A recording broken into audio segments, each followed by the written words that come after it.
Gallant advance weber, निर्माण का real hero.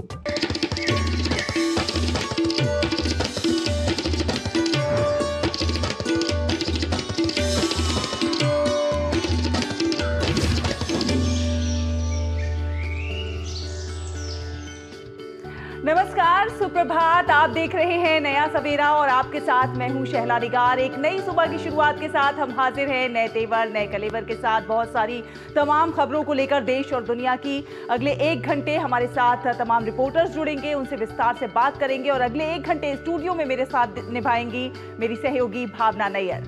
सुप्रभात भावना। सुप्रभात शहला। हरियाणा में विधानसभा चुनाव प्रचार आज थम जाएगा। 5 अक्टूबर को चुनाव होने और आज चुनाव प्रचार थम जाएगा और सभी राजनीतिक पार्टियों ने जी तोड़ कोशिश कर दी है चुनाव प्रचार में। इसके साथ नजर होगी अमित शाह के गुजरात दौरे को लेकर और साथ ही नजर डालेंगे कि किस तरीके से बिहार में जो बाढ़ के हालात पैदा हुए हैं उससे कितने जिले इस समय प्रभावित हैं और लोगों को किस तरीके से बचाने का काम जो है वो चल रहा है। इसके साथ खबरें होंगी खेल, कारोबार और एंटरटेनमेंट जगत से भी। शुरुआत कर लेते हैं नया सवेरा की सुबह की सुर्खियों के साथ। हरियाणा में आज शाम थमेगा चुनावी प्रचार। भाजपा के कई नेता आज करेंगे प्रचार। नूह में राहुल गांधी की रैली आज।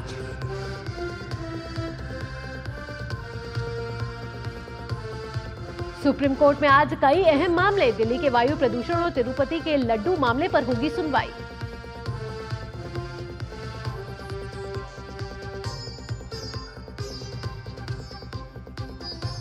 बिहार के कई नए इलाकों में घुसा बाढ़ का पानी। बाढ़ से 13 जिलों के 15 लाख से अधिक लोग प्रभावित।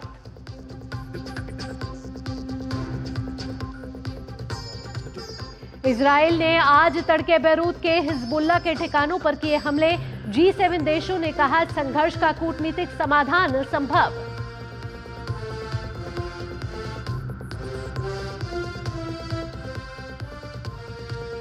शारदीय नवरात्र आज से शुरू। सुबह से मंदिरों में भक्तों का तांता। पहले दिन मां शैलपुत्री स्वरूप की पूजा।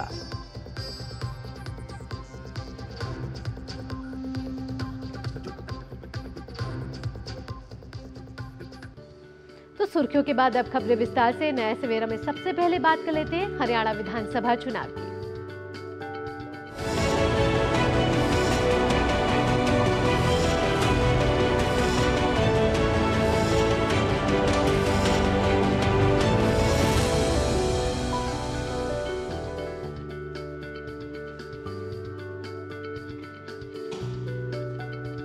हरियाणा में चुनाव प्रचार का आज अंतिम दिन है और सभी प्रमुख दलों के नेता जी जान से प्रचार में जुटे हुए हैं और जनसभाएं कर रहे हैं। चुनाव प्रचार को लेकर भाजपा के केंद्रीय मंत्रियों सहित और केंद्रीय नेताओं सहित कई राज्यों के मुख्यमंत्रियों और दिग्गज नेताओं ने हरियाणा में ताबड़तोड़ रैलियां की है। केंद्रीय मंत्री नितिन गडकरी कैथल के कलायत विधानसभा और चरखी दादरी की बाड़ड़ा विधानसभा में प्रचार करेंगे।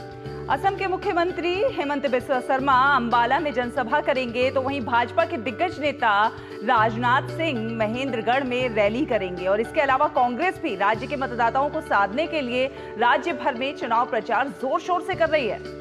कांग्रेस के दिग्गज नेता राहुल गांधी आज नूह में जनसभा को संबोधित करेंगे।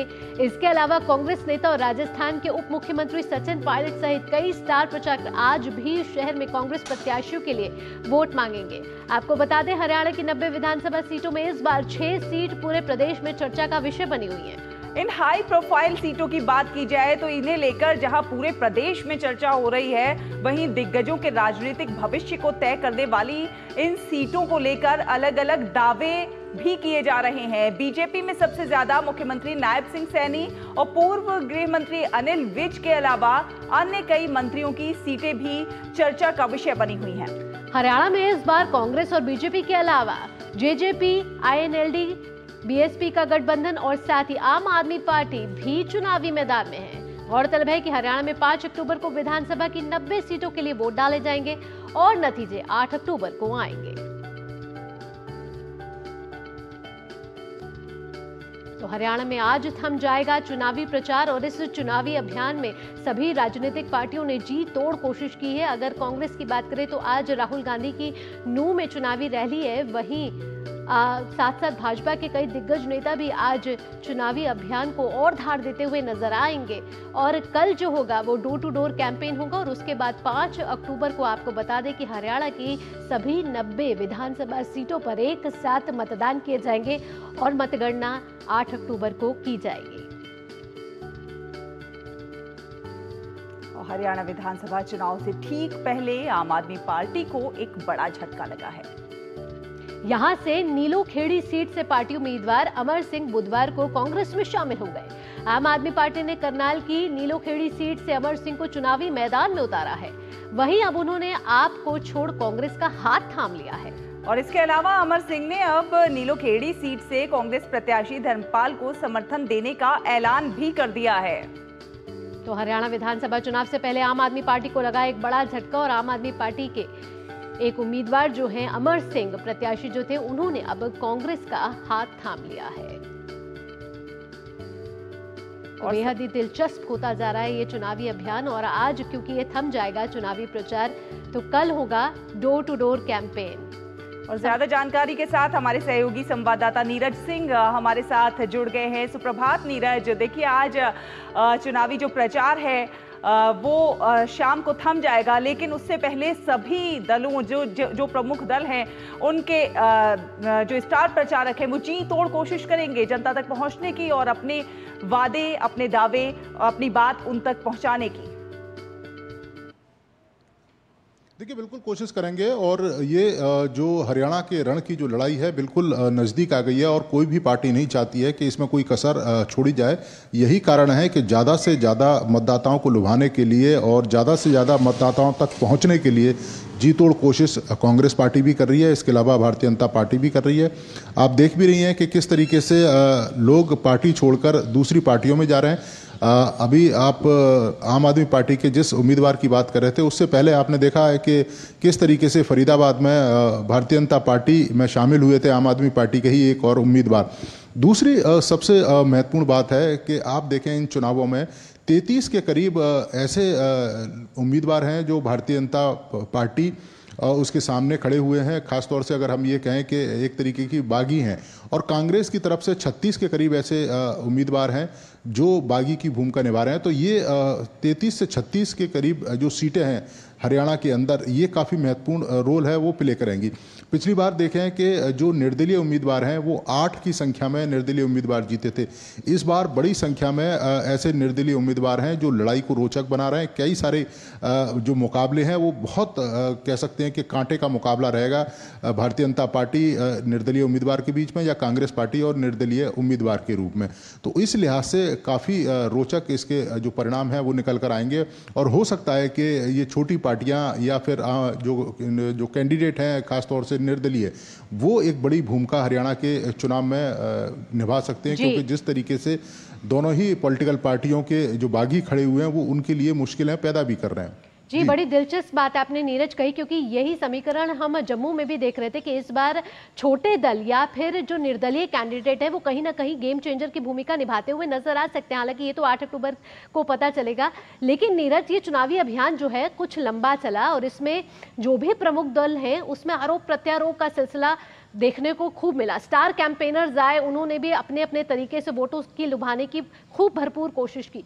अगर वायदों की बात की जाए, घोषणा पत्र की बात की जाए और मुद्दों की बात की जाए, तो हरियाणा में इस समय कौन कौन से मुद्दे इन चुनावी अभियान के दौरान छाए रहे? देखिए, बिल्कुल वायदों को आप देखें तो दोनों ही पॉलिटिकल पार्टियां करीब करीब एक जैसे ही वायदे कर रहे हैं। चाहे यहाँ पर महिलाओं को पेंशन देने की बात हो या फिर जो किसान हैं उनके लिए बेहतर काम करने की बात हो, एजुकेशन हब बनाने की बात हो, स्पोर्ट्स पर काम करने की बात हो, महिलाओं को 500 रुपये में गैस सिलेंडर देने की बात हो। करीब करीब दोनों ही पार्टियों के आप घोषणा पत्र को देखें तो उनमें इन्हीं तरह का जिक्र है। अगर हम ज़मीनी स्थिति को देखें तो निश्चित तौर पर जो विकास के जो काम हैं पिछले 10 सालों में काफ़ी हुए हैं।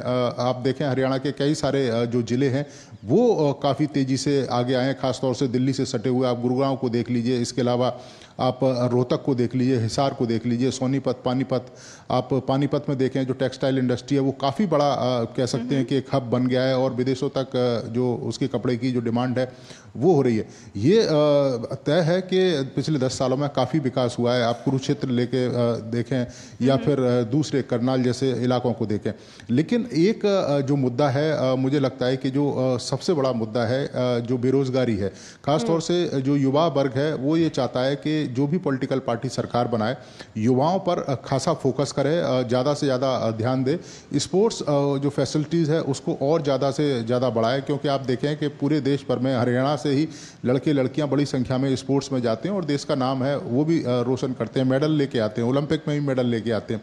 तो जो युवा है उसका यही मानना है। दूसरा, किसान जिनकी एमएसपी पर लगातार वो बात कर रहे थे, तो भारतीय जनता पार्टी ने 24 फसलों पर एमएसपी की बात करके कह सकते हैं कि किसान है उनको पूरी तरीके से संतुष्ट किया है। 500 रुपये सिलेंडर देके महिलाओं को ये वायदा किया है कि उनकी जो महंगाई है उसको कम करने की कोशिश भारतीय जनता पार्टी की तरफ से की जाएगी। बेरोजगारी एक बड़ा इशू है और युवा यही चाहते हैं जो भी पॉलिटिकल पार्टी यहाँ जीते वो युवाओं के लिए और खासतौर से बेरोजगारी पर ज्यादा ध्यान। नीरज, कई होते हैं बड़े बड़े मुद्दे जो प्रमुखता से छाए रहते हैं, लेकिन स्थानीय लेवल पे देखा जाए तो बहुत सारे छोटे छोटे मुद्दे भी होते हैं और जनता चाहती है कि इन्हें भी पूरा किया जाए, हमारा जो नेता चुन के आए। तो ऐसे क्या कुछ छोटे मुद्दे भी रंग लाते हुए नजर आ रहे हैं जो लोग कैंपेनिंग के दौरान बता रहे हैं? देखिए, बिल्कुल छोटे छोटे मुद्दे विधानसभाओं में निश्चित तौर पर चर्चा में रहते हैं। अब जैसे किसी भी विधानसभा का जिक्र कर लें, उस विधानसभा की जो सड़कें हैं उसकी हालत किस तरह की है, इसके अलावा वहाँ पर जो बुनियादी जो सुविधाएं हैं वो किस तरह की हैं, किसानों के लिए किस तरह से जो सर्विस सेंटर हैं वो काम कर रहे हैं, उनको खाद यूरिया ये सारी चीज़ें पर्याप्त मात्रा में और प्रॉपर तरीके से मिल रही हैं कि नहीं मिल रही हैं। इसके अलावा जो आवागमन के जो साधन हैं क्या गाँवों तक पहुँच रहे हैं, ये तमाम ऐसे छोटे छोटे मुद्दे हैं जो निश्चित तौर पर अलग अलग विधानसभाओं में अलग अलग तरीके के हैं और जो चुनावी परिणामों को प्रभावित भी कर सकते हैं। और सबसे महत्वपूर्ण इस चुनाव का जो चरण है, एक तो सबसे नज़दीक है और दूसरा सबसे महत्वपूर्ण बात यह है कि जो स्थानीय उम्मीदवार हैं और जो दूसरे उम्मीदवार हैं जो केवल दूसरे इलाकों से आए गए हैं या दूसरे इलाकों से यहाँ चुनाव लड़ रहे हैं, वो भी एक दिलचस्प टक्कर देखने को मिलेगी। और इस बार जो तमाम एग्जिट पोल या तमाम जो राजनीतिक जो विश्लेषण है वो ये कह रहे हैं कि जो निर्दलीय उम्मीदवार हैं और जो बागी उम्मीदवार हैं इस बार हरियाणा के राजनीतिक गणित को बिगाड़ेंगे। और ये देखना होगा कि ये राजनीतिक गणित किसके लिए बिगड़ेगा और किसके पक्ष में जाएगा। लेकिन एक बड़ा और महत्वपूर्ण जो रोल है वो निर्दलीय और जो छोटी पार्टी के लोग हैं वो इस बार हरियाणा के चुनाव में निभा सकते हैं। बिल्कुल नीरज, तो कहीं ना कहीं हरियाणा का जो ये चुनावी दंगल है हमने देखा है चुनाव प्रचार के दौरान बेहद ही रोचक रहा। कई मुद्दे जो हैं वो सामने आए। अब इंतजार 5 अक्टूबर का है जब मतदान की प्रक्रिया शुरू होगी और देखना होगा कि 90 विधानसभा सीटों पर हरियाणा का रण किस ओर बदलता है। नीरज, फिलहाल इन तमाम जानकारियों के लिए आपका बहुत बहुत धन्यवाद। और फिलहाल एक छोटा सा ब्रेक के उस पार खबरों का सफर जारी रहेगा। देखते रहिए नया सवेरा। बढ़िया है, प्राकृतिक हल्दी, मिर्ची, धनिया। नहीं, मिर्ची, धनिया, हल्दी, MDH। बेटियां घर की रौनक हैं। बेटियां घर संवारती हैं। बेटियां पीढ़ियां सजाती हैं। बेटियां घर की बुनियाद कहलाती हैं। बेटियों को सलाम करता है मोंगिया स्टील, स्टील का बादशाह। सारी छुर्रियां भर देती हैं, दीवार हमवार कर देती हैं। तो पुट्टी भर ले, हाँ पुट्टी भर ले। वंडर वॉल पुट्टी दे एक परफेक्ट फिनिश। बात जब पीढ़ियों के लिए बनने वाले घर की हो तो जिम्मेदारी बड़ी हो जाती है। गैलेंट समझता है ये जिम्मेदारी। अब डबल M रिब्स के साथ गैलेंट एडवांस TMT रीबार, निर्माण का रियल हीरो। ब्रेक के बाद आपका स्वागत है। आप देख रहे हैं नया सवेरा। बुलेटिन में आगे बढ़ते हैं, बात कर लेते हैं केंद्रीय गृह एवं सहकारिता मंत्री अमित शाह के गुजरात दौरे की। जी हां, आज अमित शाह गुजरात के दौरे पर रहने वाले और उस दौरान वो कई परियोजनाओं की शुरुआत करेंगे और नवरात्र पर गरबा कार्यक्रमों में भी भाग लेंगे। और सबसे पहले केंद्रीय गृह मंत्री गांधीनगर संसदीय क्षेत्र के अंतर्गत अहमदाबाद शहर के चाणक्यपुरी इलाके में एक स्वास्थ्य जांच शिविर का उद्घाटन करेंगे और उसके बाद स्वस्थ लोकसभा अभियान के तहत गांधीनगर में स्वास्थ्य जांच शिविर का उद्घाटन करेंगे। इसके साथ ही 16 सिविल अस्पताल में टेली पुनर्वास केंद्र और साउंड प्रूफ रूम का लोकार्पण भी करेंगे। अमित शाह भद्रज क्षेत्र में नवनिर्मित सब्जी मंडी और सरकारी प्राथमिक विद्यालय का उद्घाटन भी करेंगे। साथ ही विचार ट्रस्ट द्वारा संचालित नवनिर्मित विश्व के एकमात्र धातु पात्र संग्रहालय का लोकार्पण और नवनिर्मित पुलिस आयुक्त कार्यालय का उद्घाटन भी करेंगे। इसके बाद गृह मंत्री वाइब्रेंट गुजरात नवरात्र महोत्सव 2024 का उद्घाटन करेंगे और नवरात्र के अवसर पर जोधपुर बोर्ड और मकरबा में आयोजित रास गरबा महोत्सव में शिरकत करेंगे।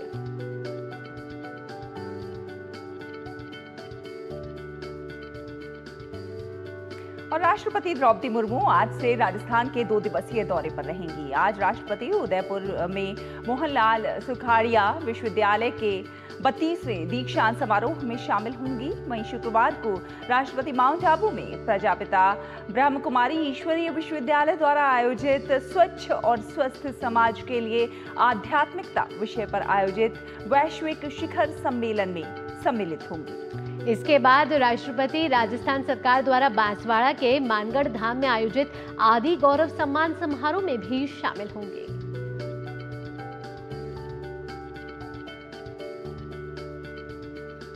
और दिल्ली एनसीआर में वायु प्रदूषण से जुड़े मसले पर सुप्रीम कोर्ट आज सुनवाई करेगा। और पिछली सुनवाई में आपको बता दें, कोर्ट ने पंजाब हरियाणा में पराली जलाने की घटनाओं को रोकने के लिए कमीशन की ओर से उठाए गए कदमों पर नाखुशी जाहिर करते हुए उन्हें फटकार लगाई थी। कोर्ट ने कहा कि कमीशन एक्ट के प्रावधानों को लागू करने में वे नाकाम रहा है। कोर्ट ने एयर क्वालिटी मैनेजमेंट कमीशन से बेहतर हलफनामा दाखिल करने को कहा। इस हलफनामे में आयोग को कमीशन की सब कमेटी की मीटिंग की सिफारिश और CAQM एक्ट पर अमल करने को लेकर उठाए गए अब तक के कदमों की जानकारी देनी है। साथ साथ ये भी बताना है कि वो आगे क्या कदम उठाने वाला है।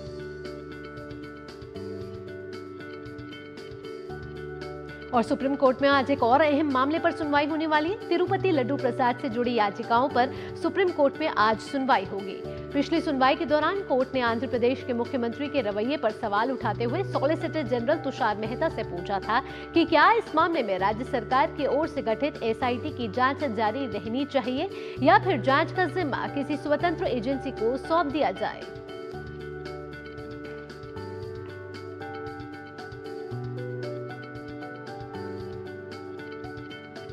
और मैराइटल रेप को अपराध के दायरे में लाने की मांग वाली याचिकाओं पर सुप्रीम कोर्ट आज सुनवाई करेगा। मौजूदा कानून के मुताबिक जबरन संबंध बनाने पर पत्नी अपने पति पर बलात्कार का मुकदमा नहीं कर सकती है। IPC धारा 375 में जहां इसे अपराध के दायरे से बाहर रखा गया था, वहीं नए कानून भारतीय न्याय संहिता के सेक्शन 63 के अपवाद 2 में शादीशुदा जिंदगी में जबरन संबंध बनाने को अपराध नहीं माना गया है। कोर्ट में दायर याचिकाओं में नए और पुराने कानून में मौजूद इन प्रावधानों को चुनौती दी गई है। वहीं पश्चिम बंगाल शिक्षक भर्ती घोटाले मामले में सुप्रीम कोर्ट में आज अहम सुनवाई होगी। करीब 25,000 शिक्षकों और स्कूल कर्मियों की नौकरी रद्द करने के कलकत्ता हाईकोर्ट के आदेश के खिलाफ राज्य सरकार ने सुप्रीम कोर्ट में याचिका दायर की है। 2016 की नियुक्तियों को भ्रष्टाचार के चलते कलकत्ता हाईकोर्ट ने रद्द किया है और इसके साथ ही इन शिक्षकों को वेतन ब्याज समेत लौटाने को कहा था।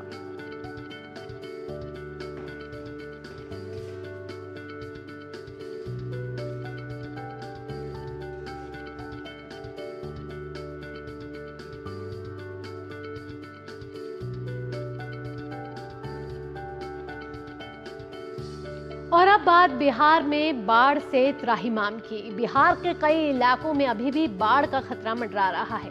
बाढ़ के कारण 13 जिलों के 15 लाख से अधिक लोग प्रभावित हुए हैं। जी हां, दरभंगा, सीतामढ़ी, चंपारण, कटिहार, खगड़िया और मधेपुरा में बड़ी संख्या में लोग बाढ़ से घिरे हैं। सड़कों पर भी 2 से 3 फीट पानी बह रहा है। बाढ़ के कारण स्कूलों में पानी भर जाने के चलते डीएम के आदेश पर 107 सरकारी स्कूलों को अगले आदेश तक बंद रखने को कहा गया है। हालांकि राहत की बात यह है के कमला बालान और कोसी नदी के जलस्तर में थोड़ी कमी देखने को मिली है। 2 दिन में गांव में भी बाढ़ के जलस्तर में कमी आई है। दूसरी तरफ कोसी के पश्चिमी तटबंध टूटने की जांच बिहार सरकार कराएगी। राज्य के उप मुख्यमंत्री सम्राट चौधरी ने कहा है कि दोषी पाए जाने पर अभियंता और ठेकेदार के खिलाफ कार्रवाई की जाएगी। साथ ही उन्होंने कहा कि राज्य में सुशासन की सरकार है। इसके साथ ही जिला प्रशासन लोगों के लिए मेडिकल कैंप भी चला रहा है, जिससे बाढ़ में फंसे लोगों के स्वास्थ्य का भी ध्यान रखा जा सके। उन्होंने कहा कि हम बाढ़ पीड़ितों के साथ खड़े हैं। आपदा प्रबंधन विभाग के मुताबिक बुधवार को भी वायुसेना के हेलीकॉप्टर की मदद से राहत कार्य चलाया गया। करीब 90,000 सूखे राशन के पैकेट बांटे गए और अब तक लगभग 2,60,000 पीड़ितों को एसडीआरएफ और एनडीआरएफ ने निकाला है। एसडीआरएफ की 17 और एनडीआरएफ की 16 टीमें इस पूरे कार्य में जुटी हुई हैं।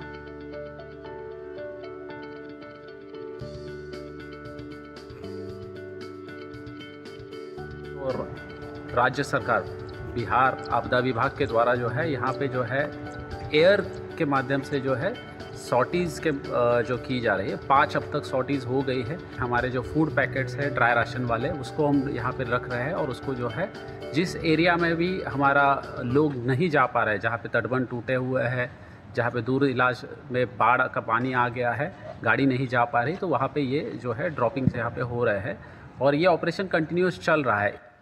वहीं बागमती नदी में आई बाढ़ से बिहार के सीतामढ़ी जिले के बेलसंड, रूनी सैदपुर, बैरगनिया में हाहाकार मचा हुआ है। हर तरफ सैलाब दिखाई पड़ रहा है, कहीं घुटने भर तो कहीं कमर भर, हर तरफ पानी का तेज बहाव हो रहा है। जी हाँ, सरेह में तो हर तरफ पानी ही पानी नजर आ रहा है। ऐसी आफत 20 साल बाद लोग देख रहे हैं या सुन पा रहे हैं। बागमती का पानी सौली, रुपौली, ओलीपुर, कन्हौली और गांव में होते हुए बेलसंड और परसौनी में भी फैल गया है। सीतामढ़ी के डीएम रिची पांडे ने बताया है कि बाढ़ पीड़ितों की हर संभव मदद की जा रही है। कम्युनिटी किचन के साथ मेडिकल कैंप और पीड़ितों के रहने की भी व्यवस्था की गई है।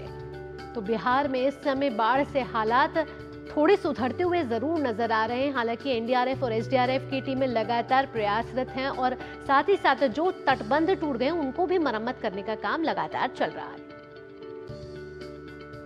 बिहार सरकार और सीतामढ़ी जिला प्रशासन जो फ्लड अफेक्टेड एरियाज हैं उनमें लगातार राहत कार्य पहुंचा रही है। इसके साथ ही कम्युनिटी किचन भी रन किया जा रहा है। जहां पर ज़रूरत हो रही है वहां एसडीआरएफ और एनडीआरएफ की टीम बोट के सहारे लोगों को सुरक्षित स्थान पर भी पहुंचा रही है। ऐसे में हमारे साथ में सीतामढ़ी के डीएम है। आइए जानते हैं क्या कुछ इंतजाम अभी तक किए गए हैं लोगों की सुरक्षा। देखिए, सीतामढ़ी जिले में बागमती जो नदी है उसमें अप्रत्याशित में वृद्धि होने के कारण हमारे लगभग 27 पंचायत जो है बाढ़ग्रस्त एवं बेलसंड अंचल और यहाँ पर अब हम लोग के द्वारा 28 सामुदायिक किचन चलाए जा रहे हैं, जिसमें आज लगभग 14,000 लोगों ने भोजन किया है। साथ ही हम लोगों ने सूखा राशन का लगभग 13,500 पैकेट का वितरण किया है और लगभग 6,000 पॉलिथीन शीट का वितरण किया है। और साथ ही साथ विभिन्न पंचायतों में अभी हम लोग को पशु चारा वितरण, चापाकल गाड़ी की व्यवस्था, अस्थायी शौचालय एवं मेडिकल कैंप की भी व्यवस्था की जा रही है। जो भी मकान ढह गए हैं या लोगों की कैजुअलिटी हुई है या फसल की जो बर्बादी है उसके लिए क्या? अभी देखिए, जहाँ तक फसल और पशु क्षति की बात है तो अभी पशुपालन और कृषि जो विभाग की टीम है उनको दोनों अंचलों में हम लोगों ने रिक्रूट कर दिया है। इसका जो आकलन है वो पैरेलल में करते जा रहे हैं। और जहाँ तक जान माल की क्षति है, अभी तक हमारी जानकारी में कोई बाढ़ से इमीडिएटली कोई ऐसे किसी के बचने की या डूबने की अभी कोई पुष्टि नहीं हुई है। जैसी तो हमारे साथ अभी सीतामढ़ी के डीएम की उन्होंने बताया कि लगातार जो एयर ड्रॉपिंग है वो हो रही है और इसके साथ ही जो टीम है वो भी तैनात है। पानी का स्तर कम हो रहा है और जैसे जैसे पानी का स्तर कम होगा लोगों को जो इंडेंजर्ड लोग हैं उनको बचा करके सुरक्षित स्थान पर भी लाया जाएगा, ताकि एहतियातन अभी जो बाढ़ का इलाका है, जो बाढ़ का समय है, जब तो निकल नहीं जाता, उन्हें सुरक्षित स्थान पर ही रखा जाएगा। डीडी न्यूज़ के लिए सीतामढ़ी से संतोष कुमार के साथ मधुरेश नारायण। और संवाददाता मधुरेश ज्यादा जानकारी के साथ हमारे साथ जुड़ गए हैं। मधुरेश, तमाम कोशिशें हो रही हैं, राहत बचाव के कार्य हो रहे हैं, एसडीआरएफ, एनडीआरएफ और आम लोग भी इसमें बढ़ चढ़कर हिस्सेदारी ले रहे हैं, राहत बचाव का कार्य कर रहे हैं, लेकिन बाढ़ से अभी बहुत ज्यादा राहत मिलती हुई नजर नहीं आ रही है। जो जलस्तर है वो निश्चित रूप से अभी थोड़ा कम हुआ है, लेकिन बहुत ज्यादा रात की भी उम्मीद नहीं की जा रही है। दूसरी तरफ हमारे अभी दरभंगा पहुंचने के बाद यहाँ के मौसम विभाग, जो यहाँ के नोडल मौसम पदाधिकारी हैं, उनसे अभी हमारी सुबह में बात हुई और उन्होंने बताया कि आज नेपाल में फिर से भारी बारिश का अलर्ट है और इसके साथ ही मधुबनी, जयनगर और दरभंगा में भी हल्के से मध्यम दर्जे की बारिश रिकॉर्ड की जा सकती है। तो अगर ऐसा होता है तो ये जो बाढ़ पीड़ित हैं उनकी समस्या को एक बार फिर से बढ़ाने वाला चीन होगा। और लेकिन इस बीच में जो जिला प्रशासन है और जो बिहार सरकार है, ये लगातार राहत कार्य चला रहे हैं। एनडीआरएफ और एसडीआरएफ की टीम तो लगातार नाव लेकर के फ्लड अफेक्टेड एरियाज में है ही, इसके साथ में भी एयर ड्रॉपिंग की जा रही है। सूखे अनाज का पैकेट बना करके हर जिले में एयर ड्रॉपिंग की जा रही है, ताकि जो लोग बाढ़ में फंसे हुए हैं, जिन तक अभी पहुंचना संभव नहीं हो पाया, या जो लोग अपना घर छोड़ करके सुरक्षित स्थान पर जाने से इनकार कर रहे हैं, उनकी भी मदद की जा सके। इसके साथ ही जो एनडीआरएफ और एसडीआरएफ की टीम बोट लेकर के जा रही है उन तक, तो साथ में कुछ मेडिकल किट भी लेके जा रही है, जिसमें कुछ दवाइयां हैं, जैसे कुछ दर्द निवारक की और ओआरएस की भी दवाइयां उनको दो। जी मधुरेश, फिलहाल इन तमाम जानकारियों के लिए आपका बहुत बहुत धन्यवाद। और फिलहाल एक छोटा सा ब्रेक, आप देखते रहिए नया सवेरा।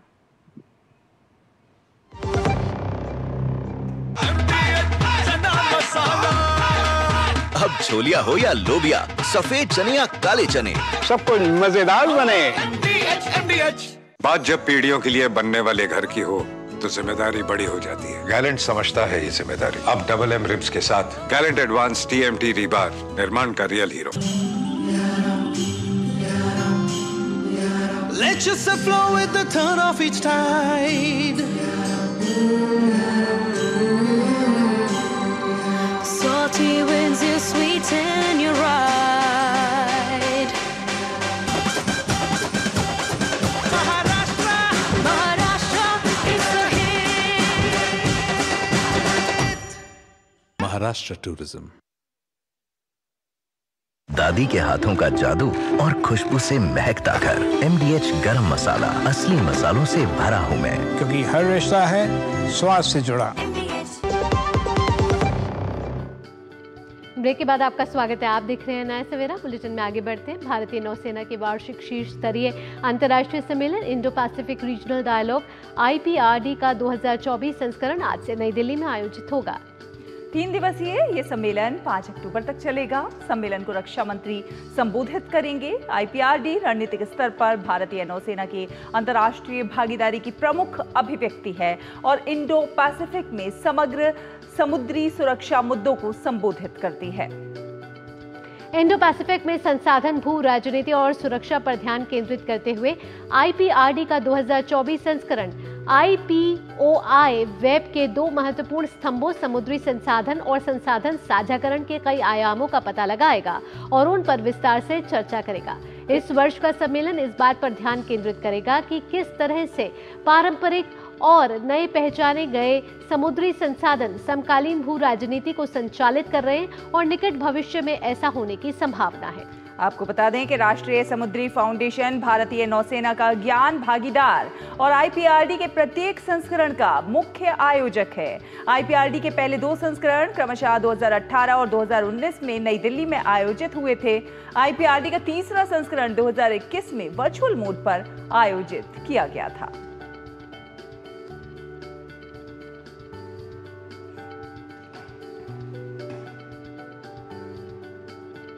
और आज से नवरात्र की शुरुआत हो रही है। जी हाँ, माँ दुर्गा की उपासना का 9 दिनों का शारदीय नवरात्र पर्व आज से शुरू हो गया है।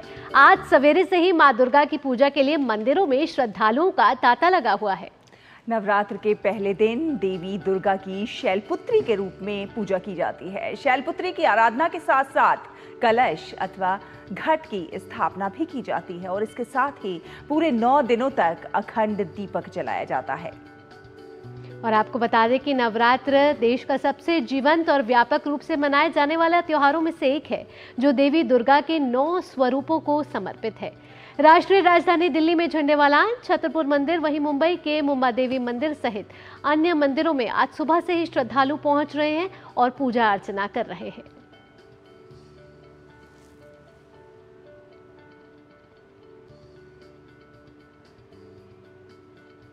और केंद्रीय मंत्री अमित शाह ने देशवासियों को नवरात्रि की शुभकामनाएं दी हैं। अमित शाह ने अपने सोशल मीडिया प्लेटफॉर्म एक्स पर लिखा है कि समस्त देशवासियों को नवरात्रि के पावन पर्व की हार्दिक शुभकामनाएं। नवरात्रि शक्ति की आराधना, आध्यात्मिक ऊर्जा के संचय और जगत जननी मां अंबे के 9 रूपों की उपासना का महापर्व है। मां दुर्गा से समस्त विश्व के कल्याण, सुख और शांति की कामना करता हूं। इसी के साथ केंद्रीय मंत्री अमित शाह ने नवरात्रि का एक वीडियो भी शेयर किया है।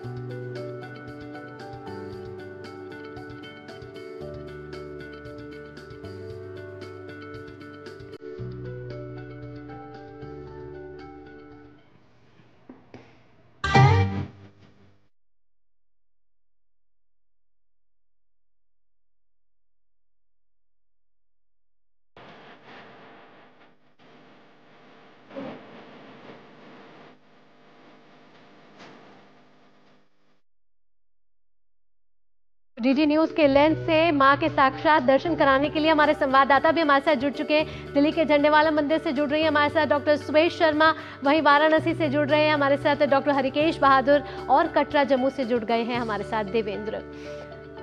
सबसे पहले डॉक्टर सुवेश, मैं आपके पास आना चाहूंगी। जय माता दी।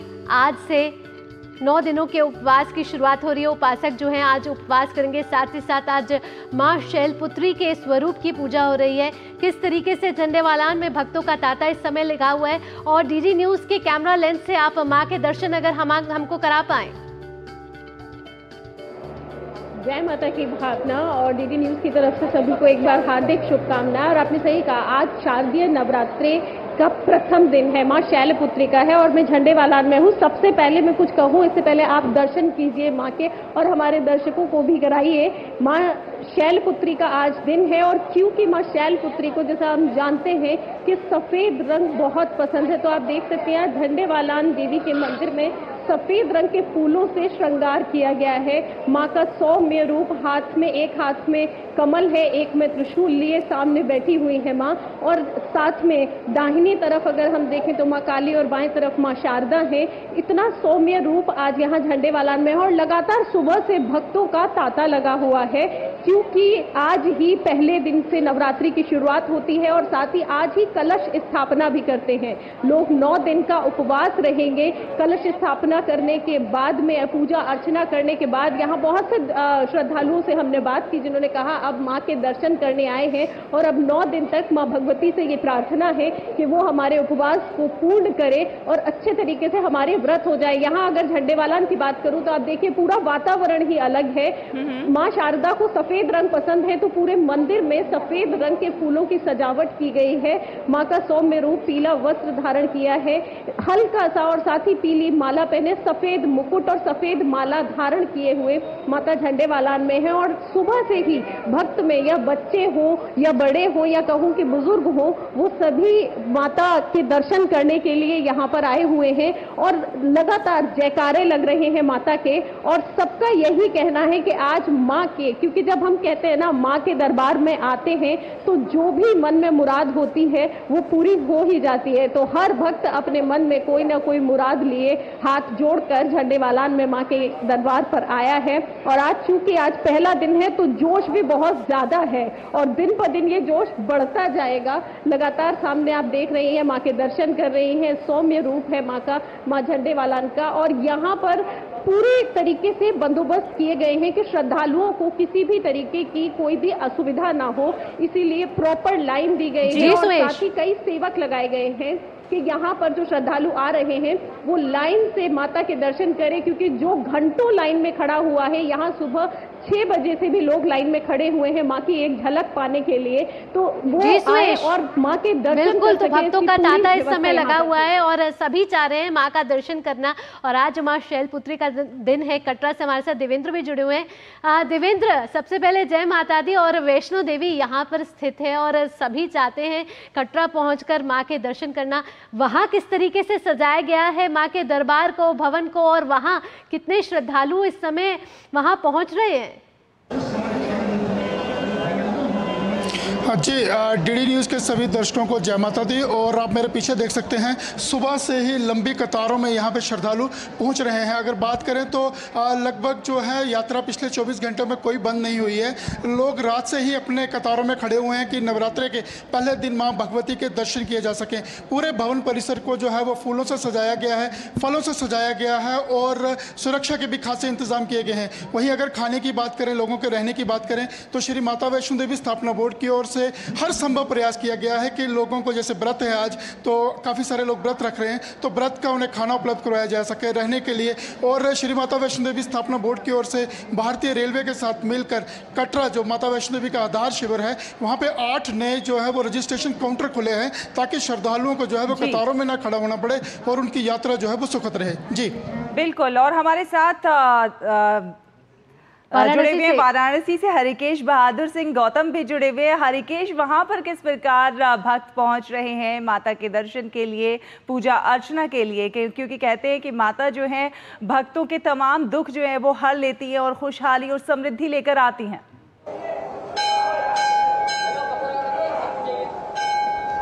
शैला और भावना, आप दोनों को आपके माध्यम से पूरे डीडी न्यूज़ के दर्शकों को ढेरों शुभकामनाएं नवरात्रि की। मैं दुर्गा मंदिर में हूँ, काशी का प्रसिद्ध दुर्गा मंदिर है। क्योंकि आज प्रथम दिन है माँ शैलपुत्री का, और काशी की एक खासियत है शैला कि यहाँ पर जो माँ के रूप हैं 9, उनके अलग अलग मंदिर हैं। मैं कैमरा पर्सन से बोलूँगा कि जरा दिखाएं कि यहाँ 2:30 बजे से ही जो आरती हुई, उसके बाद श्रद्धालुओं का आना शुरू हुआ।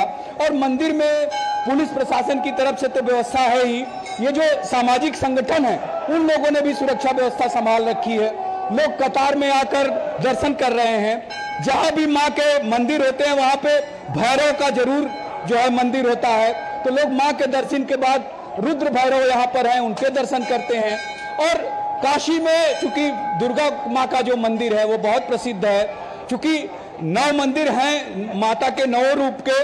प्रत्येक दिन जो यहाँ के लोग हैं जो जानते हैं उन मंदिरों में दर्शन करने तो जाते ही हैं, लेकिन जो दुर्गा मंदिर है वहाँ पर काशी के लोग तो आते ही हैं 9 दिन, जो बाहर के लोग हैं जो आते हैं। क्योंकि यह बहुत ही प्रसिद्ध दुर्गा मंदिर है, बहुत प्राचीन मंदिर है।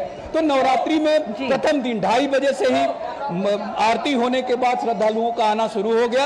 और श्रद्धालु चूंकि जैसा आप लोग बता रहे हैं, कटरा से देवेंद्र और जो दिल्ली में हमारे साथ सहयोगी हैं, कि किस तरह से नवरात्रि में लोगों में उत्साह है प्रथम दिन मां शैलपुत्री के दर्शन के, और साथ ही लोग व्रत रखते हैं, कलश स्थापना करते हैं। इस बार संयोग इतना बढ़िया है कि सुबह से लेकर 2:34 तक कलश स्थापना हो सकती है। और इस बार जो माँ आ रही हैं, डोली में आ रही हैं, और जो उनका वापसी होगी वो मुर्गे पर होगी। तो ये जो कई संयोग भी यह नवरात्रि बना रही है, जिसमें कि देश के लिए, समाज के लिए कई कल्याणकारी जो घटनाएं हैं वो होंगी।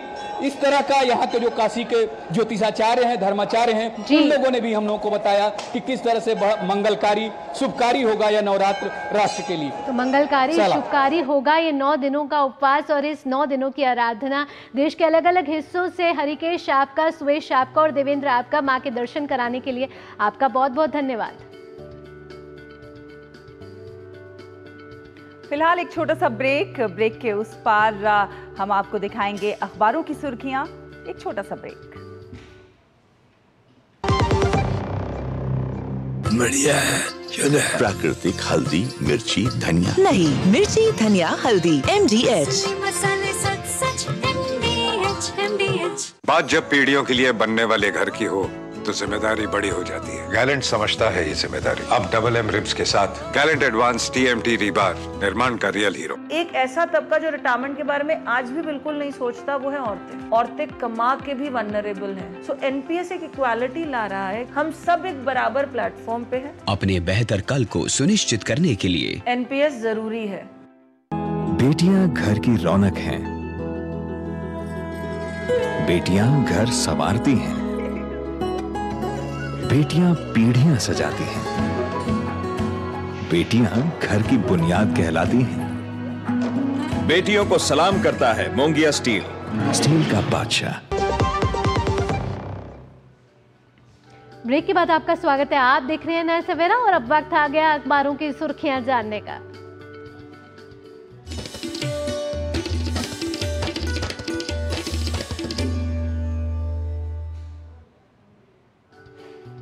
से प्रकाशित होने वाले तमाम अखबारों को लेकर हाजिर है हमारी सहयोगी संध्या शर्मा। संध्या, क्या कुछ आज प्रमुखता से प्रकाशित हुआ है अखबारों में?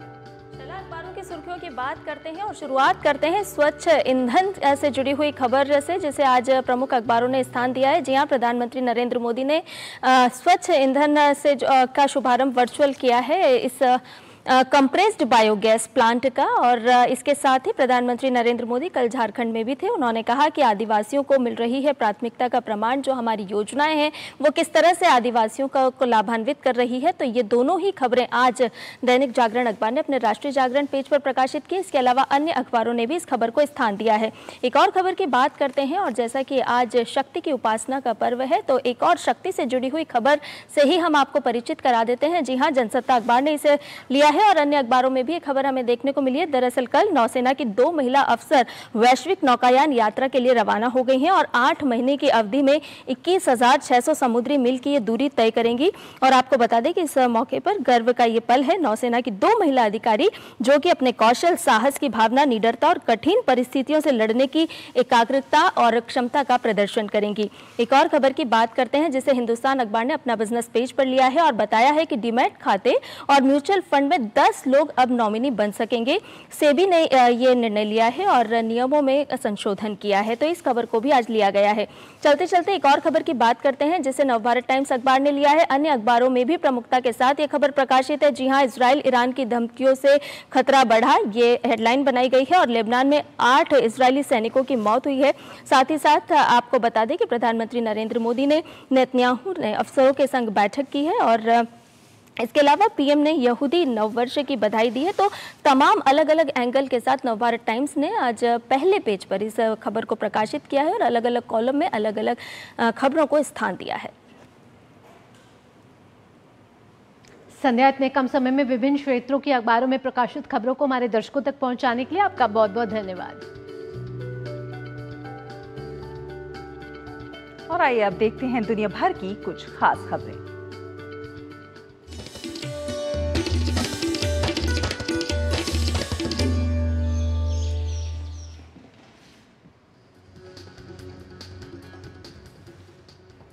अंतर्राष्ट्रीय खबरों का रुख करते हैं और बात कर लेते हैं ईरान इजराइल संघर्ष की, जहां लेबनान में इजराइल ने आज तड़के ताज़ा हमले किए हैं। ताज़ा हमले में इजराइल ने लेबनान की राजधानी बेरूत में 3 मिसाइलें दागी हैं। और साथ ही साथ राजधानी बेरूत में आज सुबह जोरदार जिस तरह से धमाके की आवाज सुनाई दी। सुरक्षा सूत्रों के अनुसार मध्य बेरूत के बचौड़ा इलाके में इमारत को निशाना बनाया गया, जो कि संसद के काफी करीब थी। इजराइल ने कहा है कि उसने लक्ष्य बनाकर हमला किया है। 3 मिसाइलों से बेरूत के दाहिए इलाके को निशाना बनाया गया। इसी इलाके में पिछले सप्ताह हिजबुल्लाह के नेता हसन नसरुल्लाह की इजरायली हमले में मौत हुई थी।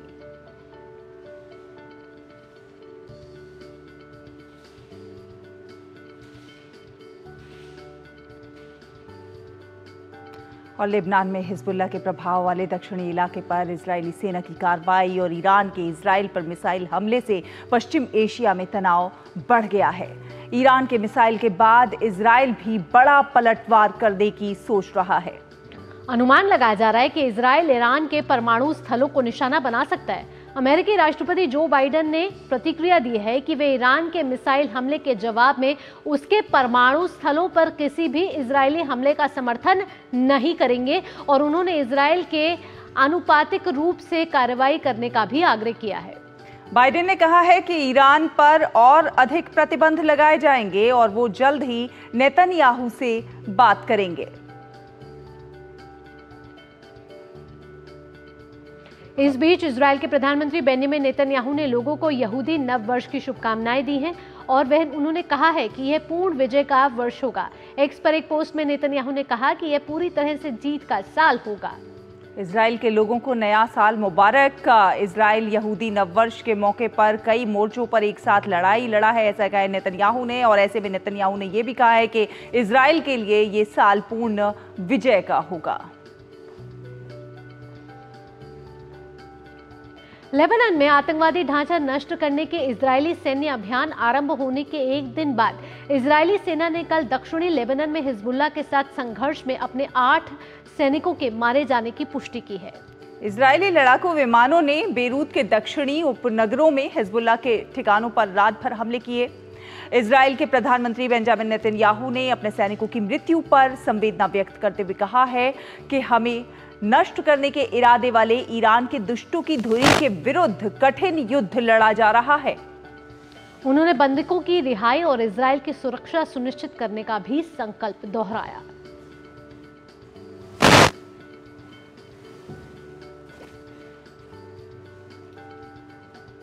और आपको बता दें कि G7 देशों ने एक बयान जारी करके पश्चिम एशिया में तनाव कम करने के लिए मिलकर काम करने की अपनी प्रतिबद्धता जताई है और जोर देकर कहा है कि बढ़ते संघर्ष का कूटनीतिक समाधान अभी भी संभव है। इटली से जारी एक बयान में कहा गया है कि G7 ने दोहराया है कि क्षेत्रीय स्तर पर संघर्ष किसी के हित में नहीं है। इटली के प्रधानमंत्री जॉर्जिया मेलोनी ने कहा कि वह कूटनीतिक समाधान के लिए प्रयास करता रहेगा। उन्होंने साथ ही कहा कि नेताओं के स्तर की बैठक बुलाई गई है ताकि हम पश्चिम एशिया के हालात पर चर्चा कर सके। तो G7 के देशों ने भी ईरान के हमले की निंदा की है और आपको बता दें कि इजराइल ईरान के संघर्ष में G7 देशों का ये बड़ा बयान आया है। वहीं अमेरिकी राष्ट्रपति जो बाइडेन ने भी कहा है कि इजराइल अगर ईरान पर के परमाणु ठिकानों पर हमला करता है तो वो ईरान के साथ नहीं है, इजराइल के साथ नहीं है, माफ कीजिएगा। वहीं G7 ने ईरान के हमले की निंदा की है और वहीं इटली ने कहा है कि क्षेत्रीय संघर्ष किसी के हित में नहीं है। इटली की प्रधानमंत्री जॉर्जिया मेलोनी ने कहा कि पश्चिम एशिया में शांति के प्रयासों पर जोर इटली देता रहेगा। संवाददाता अक्षय डोंगरे हमारे साथ जुड़ चुके हैं।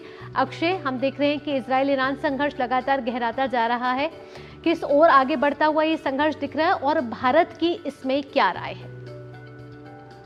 देखिए, जिस तरह से इजराइल ने हमले किए हैं लेबनान में फिर से एक बार बेरूत के अंदर, उसको देखते हुए साफ तौर पे एक चीज तो साफ हो गई है कि ईरान के जो हमले थे, जो मिसाइल अटैक्स थे, उसके बावजूद इजराइल अपना जो ऑपरेशन है जो लेबनान के अंदर चल रहा है उसको नहीं रोकेगा। लेकिन जिस तरह से ईरान ने मिसाइल अटैक्स की, कहीं ना कहीं उन्होंने अपनी जो देश की जनता है उनको थोड़ा सेटिस्फाई कर दिया है कुछ समय के लिए कि ईरान ने हमला किया, क्योंकि ईरान के ऊपर सवाल न सिर्फ अंदर से उठ रहे थे बल्कि उसके जो एलाइज है, यानी कि जो अड़ोस पड़ोस के देश है, पड़ोसी देश है जो जिनसे उसके अच्छे संबंध रहे, वो भी उससे सवाल खड़ा कर रहे थे कि ईरान इतनी बड़ी शक्ति है और इजराइल के खिलाफ क्यों वो कुछ कड़ा कदम नहीं उठा रही है। तो इसके चलते उन्होंने बैलिस्टिक मिसाइल की जो अटैक की है उसके वजह से थोड़ा सा प्रेशर कम हुआ है रीजन में, एक तरह से कह सकते हैं ईरान के ऊपर से भी, और इजराइल ने भी कह दिया है कि वो हमला करेगा, बदला लेगा। तो कहीं ना कहीं दोनों देशों के बीच टेंशन थोड़ी कम हुई है। लेकिन अगर लेबनान में इसी तरह से ग्राउंड ऑपरेशन और बैरूत में हमले चलते रहे तो एक बार फिर से प्रेशर बिल्डअप होगा और एक बार फिर से टेंशन बढ़ने की उम्मीद है। और जिस तरह से अमेरिका ने कहा है कि वो साथ नहीं देगा अगर न्यूक्लियर ठिकानों पर हमले किए गए, तो ये काफी अच्छा एक बयान अमेरिका की तरफ से दिया गया है, क्योंकि अगर अमेरिका अपनी बैकिंग इजराइल से हटा लेता है तो काफी ज्यादा प्रेशराइज इजराइल को किया जा सकता है। ये अमेरिका बात जानता है और एक रीजनल एस्केलेशन और ज्यादा ना हो, इसके लिए जरूरी है कि इजराइल अपने हमले ईरान के ऊपर ना बढ़ाए और खासतौर पर न्यूक्लियर जो साइट्स है उन पर हमले ना करे। बिल्कुल अक्षय, तो यही देखने वाली बात है और यही सोचने वाली बात है कि जितना जल्द हो ये शांति में इस शांति से इसका समाधान निकाला जाना चाहिए। बहुत बहुत धन्यवाद हमारे साथ जुड़ने के लिए और ताज़ा अपडेट हमारे दर्शकों तक पहुंचाने के लिए। यहाँ रुकेंगे एक छोटे से ब्रेक के लिए। ब्रेक के बाद होंगी कारोबार से जुड़ी खबरें। आप जुड़े रहिए नया सवेरा के साथ।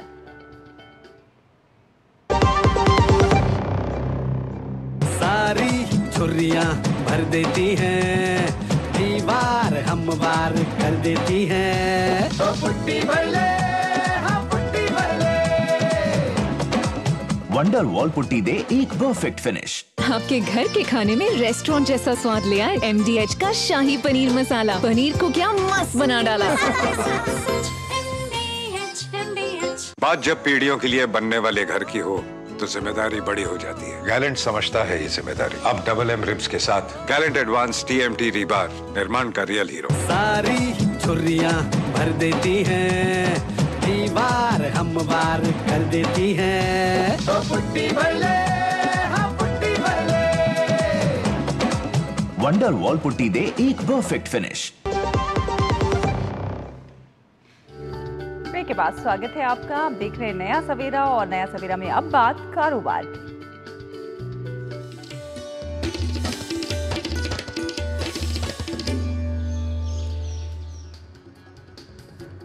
भारतीय प्रतिस्पर्धा आयोग ने मैनकाइंड फार्मा लिमिटेड द्वारा Bharat serums and vaccine limited के अधिग्रहण को मंजूरी दे दी है। अनिल अंबानी के रिलायंस ग्रुप ने भूटान में 1270 मेगावाट के बिजली प्रोडक्शन के लिए सोलर और हाइड्रो पावर प्रोजेक्ट लगाने जा रही है। अडानी समूह की flagship company Adani enterprises limited ने अपनी 2 स्टेप डाउन सब्सिडरी कंपनियां अडानी इंफ्रास्ट्रक्चर प्राइवेट लिमिटेड और मुंद्रा सोलर टेक्नोलॉजी लिमिटेड को समूह के दूसरी subsidiary company Adani new industries limited में विलय करने का फैसला किया है। एसबीआई ने चालू वित्त वर्ष में 600 नई शाखाएं खोलने का फैसला किया है। बैंक के चेयरमैन सीएम शेट्टी ने कहा है कि वो शाखाएं उभरते हुए क्षेत्रों में खुलेंगी। सेबी के बाद सितंबर में 41 कंपनियों ने आईपीओ लाने के ड्राफ्ट पेपर जमा कराए हैं। ये किसी एक महीने में बाजार नियामक के पास ड्राफ्ट पेपर जमा कराने का सबसे बड़ा आंकड़ा है।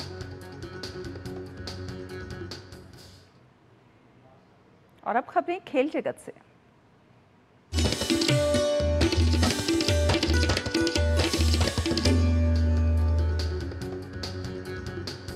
महिला T20 क्रिकेट विश्व कप की शुरुआत आज से हो रही है। पहला मैच आज बांग्लादेश और स्कॉटलैंड की महिला टीमों के बीच खेला जाएगा। वहीं दिन के दूसरे मैच में पाकिस्तान और श्रीलंका की टीम ने आमने सामने होंगी। कानपुर टेस्ट में 2 अर्धशतकों के साथ प्लेयर ऑफ द मैच बनने वाले सलामी बल्लेबाज यशस्वी जायसवाल बल्लेबाजों की टेस्ट रैंकिंग में तीसरे स्थान पर आ गए। वहीं विराट कोहली ने शीर्ष 10 में वापसी करते हुए छठे स्थान पर कब्जा जमाया। कानपुर टेस्ट में 6 विकेट लेने वाले भारतीय तेज गेंदबाज जसप्रीत बुमराह टेस्ट रैंकिंग में नंबर 1 गेंदबाज बन गए हैं। ये दूसरी बार है जब बुमराह टेस्ट रैंकिंग में नंबर 1 बने हैं। स्पेन के tennis star Carlos Alcaraz China open के नए चैंपियन बन गए हैं। उन्होंने फाइनल के निर्णायक टाई ब्रेकर मुकाबले में शीर्ष वरीयता प्राप्त यानिक सिनर को 6-7, 6-4, 7-6 से हराया।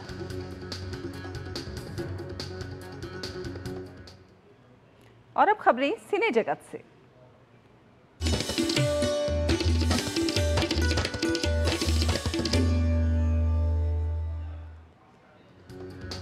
गांधी जयंती की छुट्टी से फिल्म देवरा को काफी फायदा मिला है। 200 करोड़ के पार होने के बाद फिल्म की कमाई ने KGF 2 का रिकॉर्ड तोड़ दिया है।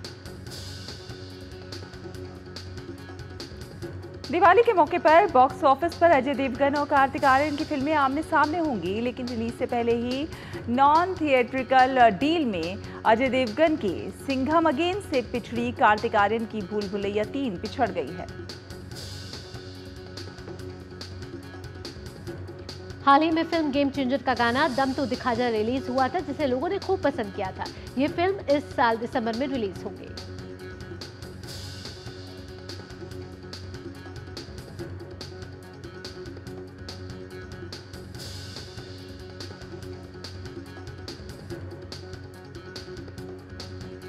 नया सवेरा में अब बात कर लेते हैं मिजाज मौसम की और जानते हैं विभिन्न राज्यों और शहरों का न्यूनतम और अधिकतम तापमान।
इसी के साथ नया सवेरा के इस अंक में फिलहाल इतना ही, लेकिन जाने से पहले आपको दिखाते हैं नवरात्रि के आज पहले दिन की मंदिर में पूजा करते हुए लोगों की खूबसूरत झलकियां।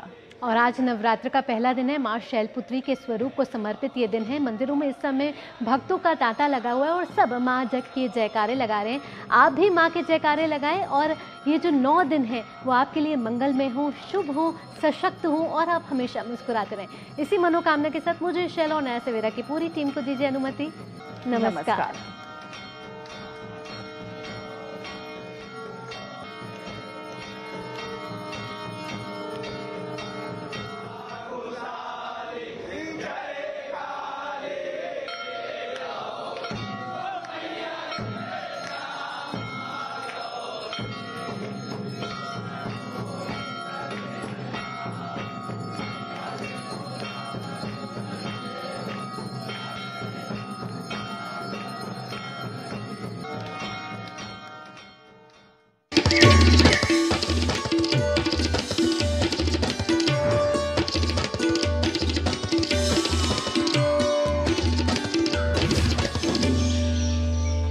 नया सवेरा के प्रायोजक थे गैलेंट एडवांस रबर निर्माण।